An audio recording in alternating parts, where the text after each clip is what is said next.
Good. Started? Okay. So here's the line I'm going to put crown on around the corner. We're going to miter the two corners here as if this was a cabinet. We're going to go to the saw.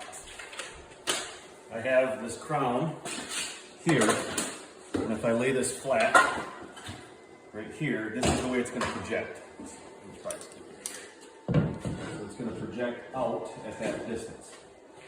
And it sits flat right there. And I have a board ripped at the same depth as far as that projects. So this sits perfectly flush with that, and I ripped the board here for my saw that matches this projection of 2.5 inches. And I have the crown here is a shaker miter corner.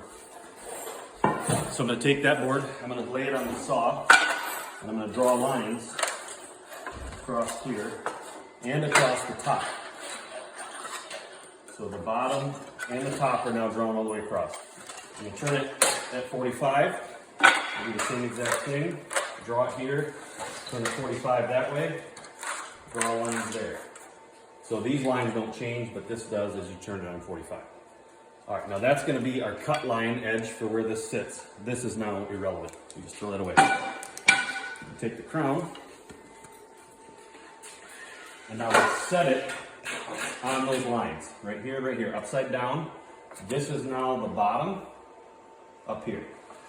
Bottom is that way, top is this way.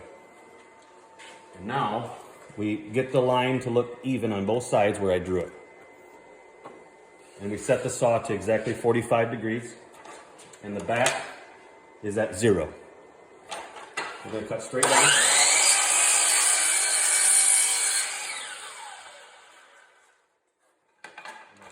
This is a good piece. This is the outside corner. I got to flip it around to the other 45 and do the same thing to the opposite direction. That piece is trash. Now this is our good piece. And now we've got two outside corners cut for crown. These two come together and get nailed on just like that on that line. And that's how you cut crown. That's why it's upside down. So when I take it and I have it cut, I'm going to show you this. I'm going to grab this. We're going to go over to the saw. This is the way that it went up there.